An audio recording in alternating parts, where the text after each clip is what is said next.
afternoon ma'am कुछ इन्हें video थांगा तब से ऐसा ही handakti daily तो बंगम दरे आधे मैम से ना नाम की ममांग डे ना सूजी का यूबी का की लड्डू ताकि बता दो रेसिपी दी हाफ ड्राई लोई ngau thuk na लोई ममांग डे हाफ खरा बनी ना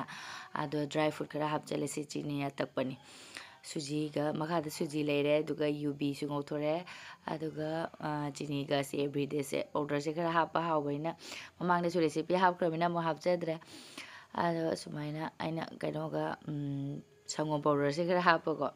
तोरके तोबा कुइरे यूबी गी लदु से ममांगी था ममु पुहेले दिवाली द कटखिबा यूबी सिंग अदुम ता लेरे का हम सुम चाबी दबगिने लदु गुंबो ओइरदी दुगा खुजिया गी गुजिया ताना योमबो दु ओइदे दुम दुमाइना सुम यूबी से चाय अदो सुम ता लेबिदो आइना यूबी लदु ओइना सेमदोके आइना यूबी लदु ओइना सेमदोकपा अदोइदि सी ओइदि आंगांग सिंग सुम चारने ड्राई फ्रूट सु मरक मरकता दुमाइना काजू का बादाम का किसमिस के सो हापचन बने हबा अदोइदि दुम मिक्स तौर सुम चागरनी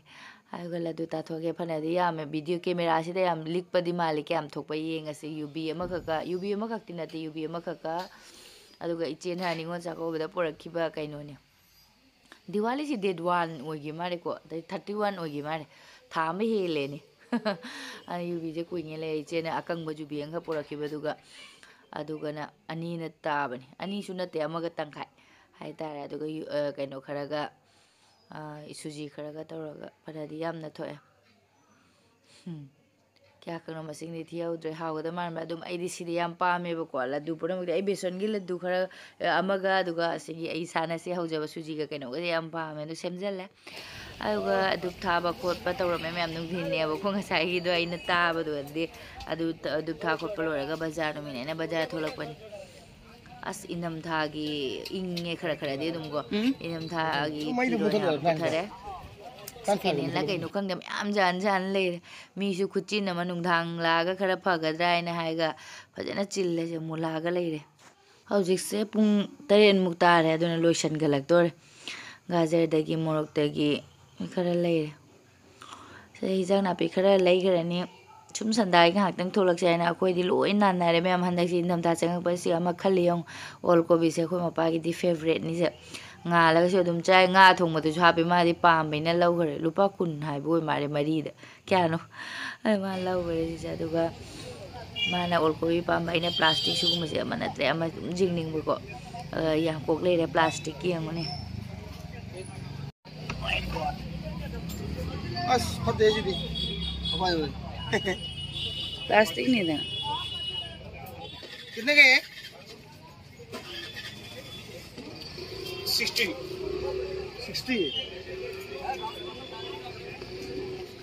ngahak bazar da chalure duga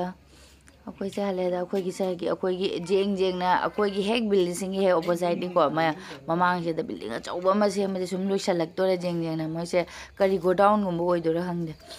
mamang da tiles na pi se di loina mu tiles na pe amarom da di phadi phai nong churaga isanga kar roi mapan ge se loina tiles na san ge kar ingjale khoi pot ke yam na lek te da duga paru jong ne furit alum balit pa changi mare duga hejang na pi khara leira ga dum hale da ye bazar nu mini na chalhudre nu ngai te bazar se duga dum kari honga chau jeng ba ko aina brush am di lawrak pane phi tak ke aina duga lighter ma yadre lighter se poti phaba ya mal 80 hai rak pwe gi 60 da porok ne dum phaba di pha mal kan kan lawi khang de kya kuina chat pa yeng bai tomato se hungbu bi hauji ki tomato se hungda di matam wali bagang dia duga khamen di haura ji lauraga mi ma bimela chare haura iron ba man khang de lupa kundani kg da aduga sonu ga paruga na nga sai koi bacha chatinge da tapini chicken gi pakora poroine moye ni gi toine le ra khoi pa su kana masa nu ngai rak tare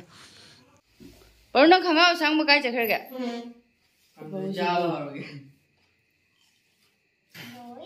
kaino do paru kaino do chicken bora charing dro na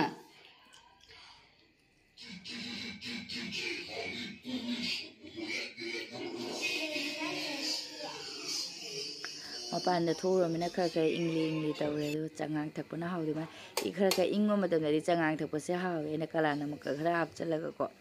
ꯐꯖꯅ ꯁꯧꯍꯟꯕ ꯁꯤꯡꯅꯦ ꯀꯩꯅꯣꯅꯦ ꯇꯦꯖꯄꯇꯥꯒ ꯍꯥꯞꯄꯒ ꯑꯁꯤ ꯑꯁꯥ ꯁꯥꯅ ꯑꯃꯨꯛꯇꯪ ꯆꯤꯡꯉꯒ ꯈꯔ ꯅꯨꯡꯉꯥꯏꯕ꯭ꯔꯥ ꯌꯦꯡꯒꯦ ꯑꯩꯈꯣꯏ ꯃꯄꯥꯁꯨ ꯃꯅꯥꯇꯣꯟ ꯐꯨꯜꯂꯦ ꯍꯥꯏꯅ ꯍꯤꯞꯇꯈ꯭ꯔꯦ ꯑꯩꯈꯣꯏ ꯑꯃ ꯃꯇꯨꯡꯗ ꯑꯃ ꯃꯇꯨꯡꯗ ꯑꯃ ꯂꯣꯏꯅ ꯅꯥꯔꯦ ꯑꯁꯥꯕꯁꯦ ꯆꯤꯡꯉ ꯈꯔ ꯅꯨꯡꯉꯥꯏꯕ꯭ꯔꯥ ꯌꯦꯡꯒꯦ ꯈꯅꯥꯎꯒ ꯍꯥꯡꯗꯣꯔꯛꯄ꯭ꯔꯥ ꯍꯥꯏꯅ ꯕꯨꯖꯤꯌꯥ ꯈꯔꯒ ꯁꯟꯗꯥꯒꯤ ꯁꯥꯏꯔꯨꯔꯒꯦ ꯍꯥꯏ ꯃꯌꯥꯝ ꯒꯨꯗ ꯃꯣꯔꯅꯤꯡ ꯍꯧꯖꯤꯛꯁꯦ ꯑꯃꯨꯛ ꯅꯣꯡꯉꯥꯜꯂꯒ ꯙꯨꯞ ꯊꯥꯗꯣꯛꯑꯦ ꯃꯌꯥꯝ ꯑꯗꯨꯒ ꯑꯉꯥꯡ ꯑꯅꯤꯒꯤ ꯕ꯭ꯔꯦꯛꯐꯥꯁ ꯁꯦꯝꯃꯤꯅꯦ ꯑꯩꯈꯣꯏꯁꯦ ꯂꯣꯏꯅ ꯏꯁꯥ ꯅꯨꯡꯉꯥꯏꯅꯗ꯭ꯔꯦ ꯃꯌꯥꯝ ꯑꯗꯨꯅ ꯀꯩꯅꯣꯝ ꯇꯧꯔꯦ ꯑꯉꯥꯡ ꯑꯅꯤꯒꯤ ꯁꯪꯒꯣꯝ ꯊꯛꯅꯤꯡꯗꯕꯒꯤꯀꯣ ꯇꯣꯃꯦꯇꯣ ꯁꯨꯞ ꯑꯣꯏꯗꯤ ꯆꯤꯟ ꯊꯩꯅꯕꯒꯤ ꯁꯤꯅ ꯍꯥꯎꯒꯗꯕ ꯍꯥꯏꯅ ꯐ꯭ꯔꯥꯏ ꯔꯥꯏꯁꯀ ꯑꯥꯂꯨ ꯕꯖꯥꯔꯒ ꯑꯥꯂꯨꯒꯤ ꯕꯣꯔꯥꯒꯅꯤ ꯃꯣꯏ ꯑꯅꯤꯒꯤ ꯄꯤꯈ꯭ꯔꯒꯦ ꯑꯗꯨꯒ ꯆꯥꯕ ꯊꯛꯄ ꯂꯣꯏꯔꯒ ꯑꯁ ꯑꯩꯒꯤꯁꯤꯒꯤ ꯑꯝꯂꯥꯁꯦ ꯃꯌꯥꯝ ꯀꯨꯏꯔꯕꯅꯦꯕꯀꯣ ꯈꯔꯅꯤ ꯀꯩꯅꯣ ꯑꯣꯏꯔꯦ ꯑꯩꯅ ꯍꯟꯗꯛ ꯑꯆꯥꯔ ꯇꯧꯒꯦ ꯇꯧꯔꯒ ꯏꯁꯥ ꯑꯗꯨꯝ ꯅꯨꯡꯉꯥꯏꯇ꯭ꯔꯕꯅꯤ나 ꯑꯗꯨꯝ ꯇꯧꯅꯤꯡꯗꯕ ꯍꯥꯏꯇꯥꯔꯦ ꯑꯗꯣ ꯉꯔꯥꯡꯗꯤ ꯑꯩꯅ ꯐꯖꯅ ꯅꯣꯈꯥꯏꯔ ꯇꯤꯡꯉꯝꯕꯅꯦ ꯁꯣꯔꯤꯌꯥꯗ ꯂꯩꯕꯁꯤꯅ ꯑꯩꯅ ꯐꯠꯇꯕꯅꯦꯕꯀꯣ ꯑꯁꯤꯗꯤ ꯑꯐꯕꯅꯤ ꯉꯔꯥꯡꯁꯦ ꯑꯩꯅ ꯇꯛꯈꯥꯏꯅꯗꯤ ꯐꯅꯗꯨꯝ ꯆꯥꯝꯈ꯭ꯔꯦ ꯑꯗꯨꯒ ꯑꯀꯣꯟꯕꯗ ꯑꯃꯨꯛ ꯏꯁꯤꯡ ꯇꯤꯡꯁꯤꯜꯂ ꯊꯝꯃꯝꯃꯅꯤ ꯀꯥꯔꯛ ꯀꯨꯔꯛꯇꯦ ꯎꯐꯨꯟ ꯆꯪꯉꯁꯨ ꯀꯩꯅꯣ ꯇꯧꯅꯕ ꯍꯥꯏꯅ ꯇꯛꯈꯥꯏꯅꯕ ꯍꯥꯏꯅ ꯇꯤꯡꯁꯤꯟꯅ ꯊꯝꯃꯝ ꯑꯁꯤꯅ ꯑꯆꯥꯔ ꯇꯧꯔꯅꯤ ꯑꯗꯨꯒ ꯁꯤꯅ ꯑꯩꯅ ꯊꯥꯎ ꯂꯧꯒꯦ ꯇꯧꯕ ꯑꯩꯈꯣꯏꯒꯤ ꯀꯩꯅꯣꯒꯤ ꯍꯩꯀ꯭ꯔꯨꯒꯤ ꯊꯥꯎꯁꯤꯗꯤ ꯁꯝ ꯃꯨꯏ ꯀꯥꯏꯅ ꯑꯗꯨꯝ ꯍꯥꯏꯅꯕꯅꯦꯕꯀꯣ ꯄꯣꯛ ꯑꯃ ꯑꯅꯤꯁꯨ ꯍꯧꯔꯛꯑꯦ ꯇꯧꯏꯕ ꯃꯔꯛꯇ ꯃꯨꯔꯗꯤ ꯐꯅꯤ ꯑꯗꯨꯝ ꯑꯩꯅ ꯑꯆꯥꯊꯥꯎ ꯇꯧꯔꯒ ꯊꯥꯎ ꯂꯧꯒꯦ ꯇꯧꯕꯅꯤꯗ ꯑꯗꯨꯒ ꯁꯨꯃꯥꯏꯅ ꯇꯧꯅ ꯑꯩꯅ ꯐꯤꯁꯤꯅ ꯇꯛꯈꯥꯏꯔꯒ ꯁꯨꯃꯥꯏꯅ ꯆꯥꯝꯊꯣꯛꯄꯅꯤ ꯑꯆꯥꯔ ꯇꯧꯅꯕꯗꯨꯗꯤ ꯐꯖꯅ ꯁꯦꯡꯅ ꯇꯩꯊꯣꯛꯅ ꯂꯣꯏꯈ꯭ꯔꯦ ꯑꯗꯨꯒ ꯁꯤꯁꯤꯅ ꯁꯝꯒꯤ ꯑꯐꯕꯁꯤꯡ ꯁꯣꯏꯗꯠꯂꯒꯅꯦ ꯊꯥꯎ ꯂꯧꯒꯦ ꯁꯤꯅ ꯑꯆꯥꯔꯒꯤꯅꯤ ꯉꯁꯤꯗꯤ ꯅꯨꯡꯁꯥꯁꯨ ꯑꯃꯐꯥꯎ ꯁꯥꯗꯦ ꯇꯧꯔꯤꯕ ꯅꯨꯡꯗꯤ ꯃꯪꯉ ꯑꯗꯨꯝ ꯃꯝꯅ ꯂꯩꯔꯦ ꯑꯗꯨꯒ ꯑꯆꯥꯔ ꯇꯧꯅꯕꯁꯦ ꯑꯁꯦ ꯑꯩꯅ ꯀꯩꯅꯣ ꯑꯩꯈꯣꯏ ꯑꯊꯨꯝꯕꯗꯣ ꯇꯧꯒꯦ ꯇꯧꯕꯗꯣ ꯇꯧꯔꯔꯣꯏ ꯌꯥꯝꯗꯃꯤꯅ ꯑꯗꯨꯝ ꯑꯁꯤꯟꯕ ꯑꯣꯏꯅ ꯇꯧꯔꯅꯤ ꯑꯗꯨꯒ ꯁꯨꯃꯥꯏꯅ ꯁꯤꯅ ꯑꯆꯥꯔꯒꯤꯗꯨꯅꯤ ꯑꯐꯕꯒ ꯐꯠꯇꯕꯒꯁꯨ ꯃꯤꯛꯁ ꯇꯧꯁꯟꯈꯔꯦ ꯑꯩꯅ ꯁꯨꯃꯥꯏꯅ ꯁꯣꯏꯗꯠꯂꯝꯕꯀꯣ ꯐꯠꯇꯕꯉꯦꯅ ꯂꯪꯖꯦ ꯈꯔꯒ ꯁꯨꯃꯥꯏꯅ ꯑꯐ ꯃꯥꯏꯀꯩꯗꯣ ꯑꯩꯅ ꯁꯣꯏꯗꯠꯂꯒ ꯁꯨꯃꯥꯏꯅ ꯊꯥꯎꯗ ꯍꯣꯔꯦꯟꯗꯤ ꯇꯞꯅ ꯑꯣꯜꯂꯒ ꯁꯨꯝ ꯊꯥꯎ ꯂꯧꯖꯔꯅꯤ ꯑꯆꯥꯊꯥꯎꯗ ꯑꯣꯏꯅ ꯇꯧꯔꯒꯦ ꯏꯪꯊꯝꯊꯥꯅꯤꯅ ꯑꯗꯨꯝ ꯑꯆꯥꯊꯥꯎ ꯈꯔꯒ ꯌꯨꯕꯤ ꯊꯥꯎ ꯈꯔꯒ ꯁꯤ ꯐꯠꯇꯕꯁꯨ ꯌꯥꯎꯏ ꯑꯗꯨꯝ ꯁꯨꯃꯥꯏꯅ ꯑꯩꯅ ꯁꯣꯏꯗꯠꯄ ꯌꯦꯡꯉꯒ ꯑꯗꯨꯒ ꯁꯤ ꯁꯣꯏꯕꯒꯤ ꯃꯇꯝ ꯌꯥꯝ ꯆꯪꯉꯦ ꯀꯨꯏꯁꯜꯂꯦ ꯉꯁꯥꯏꯗꯒꯤ ꯁꯣꯏꯖꯜꯂꯛꯄꯅꯤ ꯁꯤ ꯁꯣꯏ ꯂꯩꯔꯦ ꯑꯁꯤꯁꯨ ꯌꯥꯔꯅꯤ ꯁꯤ ꯁꯧꯒꯠꯂꯛꯑꯃꯤꯅ ꯁꯨꯝ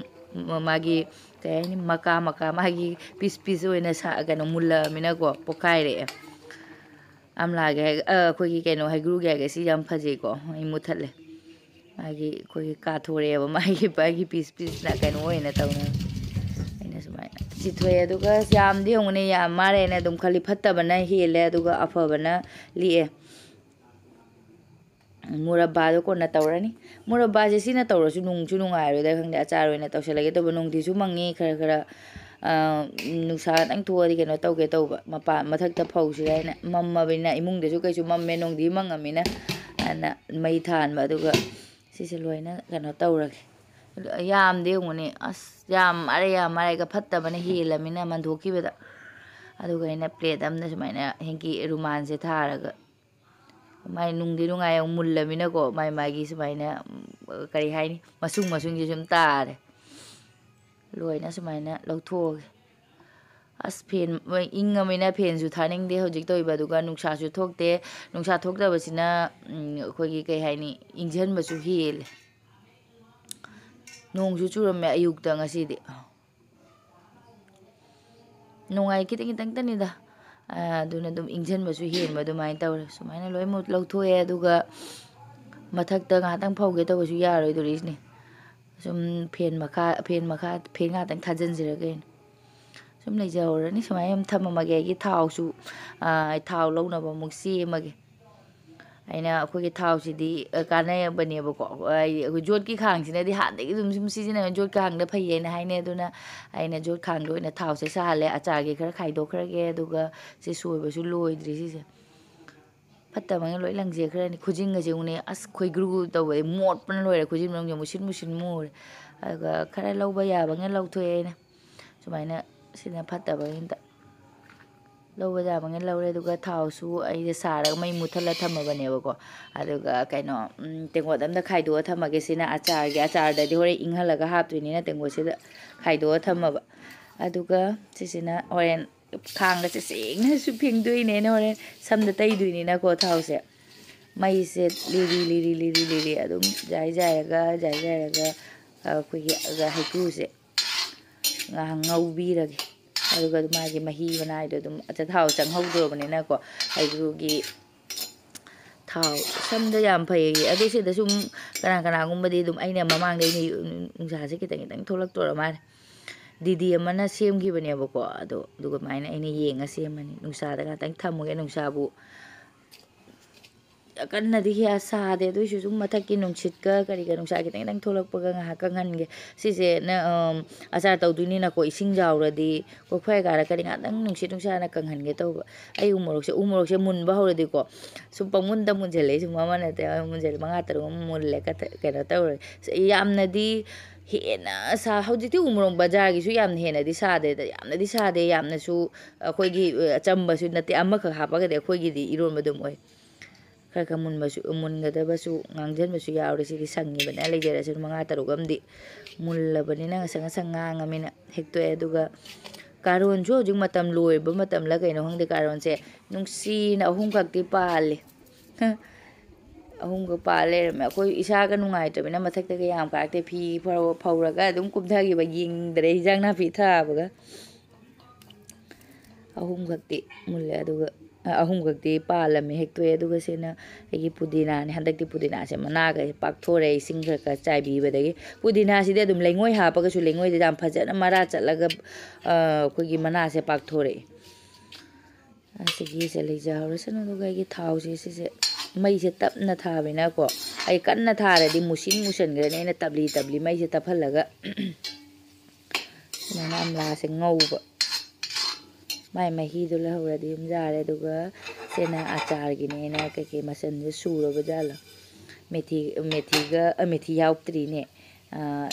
kaino ga phadigom ga jira ga akoi maroi ga hanga maru ga asura mai thagat ke se phadigom maru ga paspuron ga jira ne pen tauna se hore takai methi ya pau da be methi khara ga ha chai mane na tang ngaura ge se na achar gi adu ga se takai morok ya achar de khara pau takai heikru gi de khara kup na takai re khara inga ga takai gi khara kuppe heikru gi masung du su pi amina ina kukupna na tawre ai di heiga ka cha de khona pa tani mari matin ga tare heikru achar ai di heikru sum chai ba mari isa da di phai ni sam de khang de vitamin phang mani na aduga se gi si ya di ya mare gi yam hena ka hala roi na te thao si so mu sin mu khran ya da mare koi kismis ki mai ta bo mai muthale aduga dum thamma ge si ahing ama ngasi lung thang ama sum khang je thamma ge yot ki khang si dagi magi sukana ba khara phangani aduga aina acha thau ta di oi handre se da jubi thau khatanga hap ke kaino coconut oil asisu mathak da khara hap chalaga makum kumjala thamaga ngasi nung thang ama thamamaga hayeng jaram da thao se oina chithoge aduga tairege masam pokama ni hawrak paise mu khradi as nungai dei do straightening tawruba matung degi samse marak ta pok hoba yawre aduna tawira ka de bang hoji ti angang hingi loina sam pok hawre da ado acha thao di dum pha baina mai lausale pura kismis man de yangune ngatang budi ngausan ba yare du su mutai kare aduga aise thabak khara loisalamaga yang nong amuk nong churak toiro keno khangde mambu mamthare ikan aduga sa se tawsala si rain tawbani jadre si se ko gi choli adum tawre ising khar jawre ba ising jawre de horen di kuine thamasu yaroi ko phai karan ai khara kangam ga nungsin nungsa kangam ga dai na achar tawrage ne se loi puthok thamame thum dagi kon dagi thao dagi kai dagi aduga yagadaba mande bo tawsalaga ai tawsel horen pamui tawnge tawraga horen kharani lebo ko phai kara de bo ko sumai ising khar nappe phi na taithokadaba su ai di